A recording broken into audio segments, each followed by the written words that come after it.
ఓం శ్రీ గురుభ్యో నమః. శుక్ర గురువుల యొక్క కలయిక జూలై 26వ తారీఖు నుంచి ఆగస్టు 21వ తారీఖు వరకు కూడా శుక్ర గురువుల యొక్క కలయిక ఏ విధంగా ఉందో ఒకసారి తెలుసుకుందాం. శుక్రుడు సుఖాన్ని, భోగాన్ని, సౌఖ్యాన్ని, ధనాన్ని ఇచ్చేవాడు శుక్రుడు. గురువు సంతానాన్ని, విద్యను, ధనాన్ని, అలానే యశస్సుని ఇచ్చేవాడు, తేజస్సుని ఇచ్చేవాడు. అలానే కొన్ని విషయాల్లో ప్రత్యేకంగా గురువు యొక్క ప్రత్యేకతలు కూడా చాలా బాగా చెప్పబడింది. అయితే గురువు ధనాన్ని, సంతానాన్ని, సౌఖ్యాన్ని, సుఖాన్ని ఇచ్చేవాడు కూడా గురువు. విద్యాకారకుడు కూడా గురువే. అలాగా శుక్ర గురువుల యొక్క కలయిక ఏ విధంగా ఉండబోతుంది? దాదాపుగా 26 రోజుల పాటు శుక్రుడు యొక్క గురువు యొక్క కంజంక్షన్ కావటం, మిథున రాశిలో కలయిక వల్ల మనకి ఎలాంటి ఫలితాలు ఉంటాయో తెలుసుకుందాం. ముందుగా ముఖ్యంగా శుక్రగ్రహము మృగశిరా నక్షత్రం 3వ పాదంలో ప్రవేశంతో మిథున రాశిలో ప్రవేశం జరుగుతుంటుంది. అలానే జూలై 26వ తారీఖున ఉదయం 8:57 శుక్రగ్రహము మిథున రాశిలో సంచారం చేయటం, ఆల్రెడీ ఉన్న గురువు మిథున రాశిలో ఉండటం వల్ల శుక్ర గురువుల యొక్క సంచారం జరుగుతుంది. అది ఎన్ని రోజుల వరకు ఉంటుంది అంటే 26 రోజుల పాటు ఉంటుంది. మరి ఆగస్టు 21వ తారీఖు రాత్రి 1:03 వరకు కూడా శుక్ర గురువుల యొక్క కలయిక ఉంటుంది. ఈ శుక్రగ్రహం కూడా కళత్రకారకుడు వాస్తవంగా అయితే. అంటే వివాహాన్ని చేసేవాడు ఎవరు అంటే శుక్రగ్రహమే. కాబట్టి ఈ గ్రహాల యొక్క అనుకూలత అనేది మనం చూసుకోవాలి. ఎలా ఉంటుంది అంటే ఇవన్నీ కూడా గోచారరీత్యా చెప్పబడే ఫలితాలు అంటారు. This is the transit system అంటారు. అయితే ఈ ట్రాన్సిట్ సిస్టంలో మరి 26 రోజుల పాటు ఏ విధంగా ఉందో మనం తెలుసుకుందాం. శుక్రుడు గోచారరీత్యా 1, 2, 4, 5, 8, 9, 11 స్థానాల్లో సుఫలితాన్ని ఇస్తాడు. అలానే గురువు 2, 5, 7, 9, 11 స్థానాల్లో సుఫలితాన్ని ఇస్తాడు గోచారరీత్యా కూడా. అలానే ఇక్కడ ఏదైనా సరే గ్రహం మిత్రగ్రహాలు అలానే శత్రుగ్రహాలు అనేవి ఉంటాయి. ఆ గ్రహాలు ఏ విధంగా ఉంటాయో తెలుసుకోవాలి. శుక్రగురువుల యొక్క కంజంక్షన్ వల్ల ఏ విధమైన ఫలితాలు జరుగుతాయో చూసుకోవాలి. ముఖ్యంగా ఇక్కడ శుక్రుడు గురువుకి సముడవుతాడు, గురువు శుక్రుడికి శత్రుత్వం అవుతాడు. అక్కడ ఈ రెండు గ్రహాల యొక్క కలయిక ఏ విధంగా ఉంటుంది అంటే ఏ విధమైన ఫలితాలను అనుభవిస్తుంటారనేది మనం తప్పకుండా చూసుకుందాం. ఎలాంటి ఫలితాలు ఉంటాయో, ద్వాదశ రాశుల యొక్క ఫలితాలు ఏ విధంగా ఉన్నాయో ఒకసారి మనం తెలుసుకుందాం. మీనరాశి వాళ్ళకి శుక్ర గురువుల యొక్క కలయిక అనేది 26 రోజుల పాటు ఉంటుంది. మిథున రాశిలో బుధక్షేత్రంలో ఉండటం వల్ల ఏ విధంగా ఉండబోతుంది? మీనరాశి వాళ్ళకి రాస్యాధిపతి, దశమాధిపతి అయిన గురువు చతుర్థ స్థానంలో ఉండటం, అలానే తృతీయాధిపతి, అష్టమాధిపతి అయిన శుక్రుడు చతుర్థ స్థానంలో ఉండటం వల్ల ఏం జరగబోతుంది? ఇక్కడ 4వ స్థానంలో శుక్రుడి యొక్క సంచారం. 4వ స్థానంలో శుక్రుడి యొక్క సంచారం వల్ల అనుకూలమైన ఫలితాలు ఉండటం, అలానే భార్య, పుత్రమిత్ర బంధువులతోటి స్నేహము, విద్యా ధనం విషయంలో అనుకూలంగా ఉండటం, సంప్రదింపులు అనుకూలంగా ఉండటం. అంటే ధనపరంగా ఎవరితోనో సంప్రదింపులు అవి సక్సెస్ కావటం, బ్యాంక్ లోన్లు వచ్చే అవకాశాలు ఉంటాయి, అప్పులు దొరికే అవకాశాలు ఉండటం. అలానే మహిళలకు కూడా అధికంగా ప్రాధాన్యత, వాళ్ళ జీవితాన్ని, లైఫ్ని లీడ్ చేయాలి, నేను భర్తకి సపోర్ట్ చేయాలి, నా జీవితాన్ని, నా లైఫ్ను లీడింగ్ చేసుకొని ముందుకు వెళ్ళాలనే ఆలోచనలు కలుగుతాయి.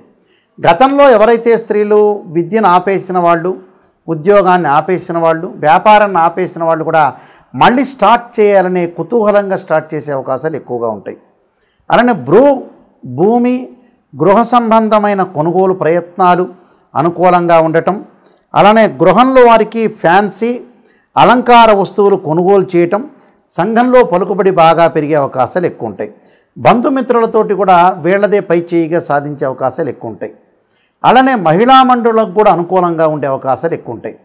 ఎవరైతే మహిళా మండళ్ళు ఎవరైతే ఉంటారో మహిళలు ఒక గ్రూపుగా తయారు చేసుకొని వాళ్ళ యొక్క డ్వాక్రా గ్రూపులు కానీ ఏవైనా సరే వీళ్ళందరూ కూడా అనుకూలంగా ఉండటం, మహిళలందరూ కూడా సఖ్యతంగా ఉంది, ఐకమత్యంగా ఉండి విజయాన్ని సాధించే అవకాశం ఖచ్చితంగా ఉంటుంది.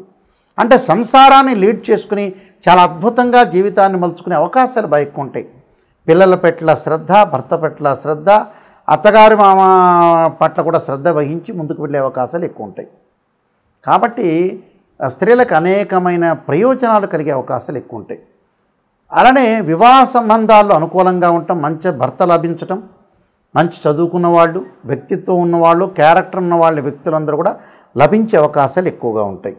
అలానే ఈ రాశి వాళ్ళకి చతుర్థ స్థానంలో గురువు యొక్క సంచారం, చతుర్థ స్థానంలో వృత్తి ఉద్యోగాల్లో కూడా రుణాలు లభించే అవకాశాలు ఎక్కువ ఉంటాయి.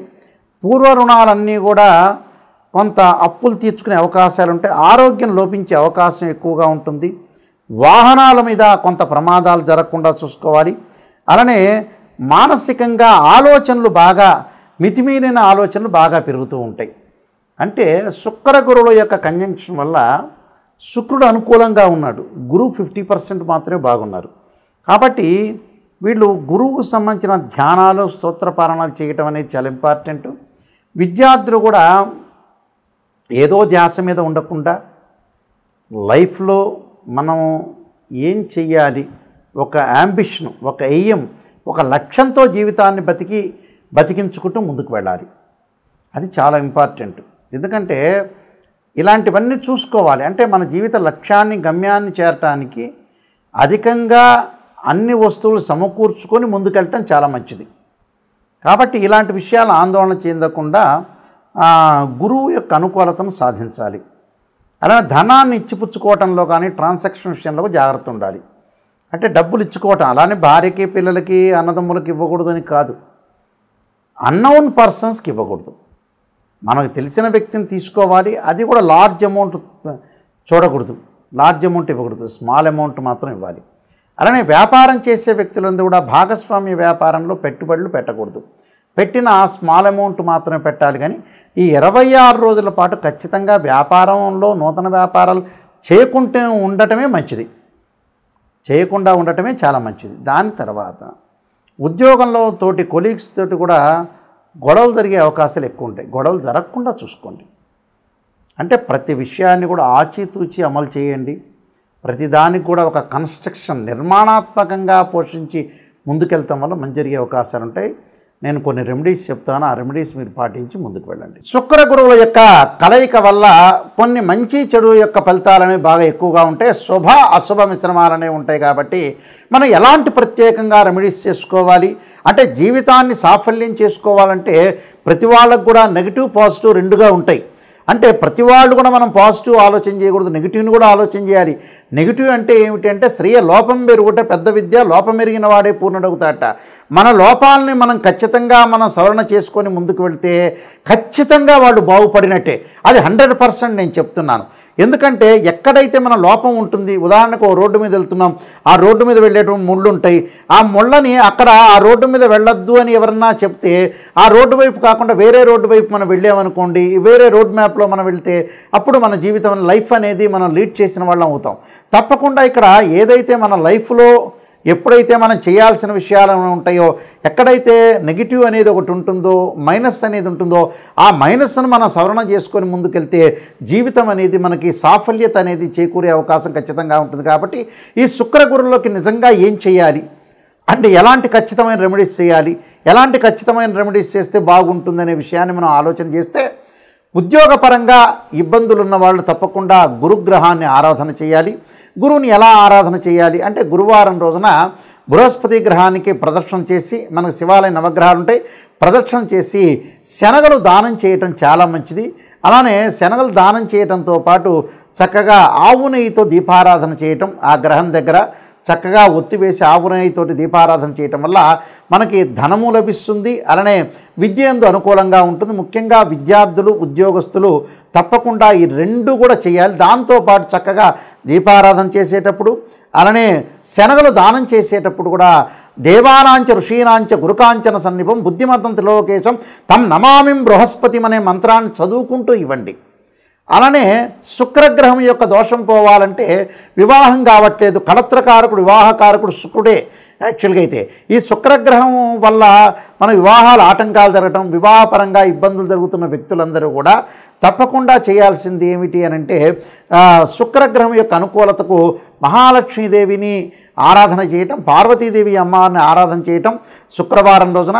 అలానే బొబ్బర్లు అంటే శుక్రుడికి ప్రీతికరమైన బొబ్బర్లు దానం చేయటం వల్ల చాలా మంచి జరుగుతుంది. మనం శివాలయంలోకి వెళ్ళంగానే శుక్రగ్రహం ఉంటుంది, ఆ శుక్రగ్రహాన్ని ఆవు నెయ్యితోటి దీపారాధన చేయటం వల్ల కూడా చాలా మంచి జరిగే అవకాశం. అంటే వివాహాల ఆటంకాలు జరుగుతున్న వాళ్ళు కూడా తప్పకుండా వీళ్ళు కూడా ముఖ్యంగా అబ్బాయిలు వచ్చేటప్పటికల్లా సంబంధాలు దొరకట్లేదని చాలామంది కూడా చెబుతున్నారు.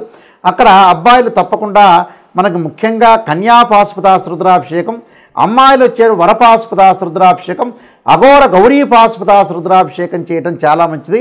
మరి ఈ శుక్రగ్రహానికి గురుగ్రహానికి అందరూ కూడా నవగ్రహాల యొక్క ప్రదర్శన చేయటం వల్ల చాలా మంచి ఫలితాలు వచ్చే అవకాశం ఉంటుంది. ప్రతి వారం కూడా మనం తిరగటం వల్ల కూడా చాలా మంచి సుఫలితాలు జరిగే అవకాశాలు ఖచ్చితంగా ఉంటాయి. ఈ నియమాలు పాటించండి, మనకు మంచి జరిగే అవకాశం ఖచ్చితంగా ఉంటుంది. అందరికి కూడా మంచి జరగాలని ఆలోచన చేస్తూ సర్వే జనా సుఖినో భవంతు.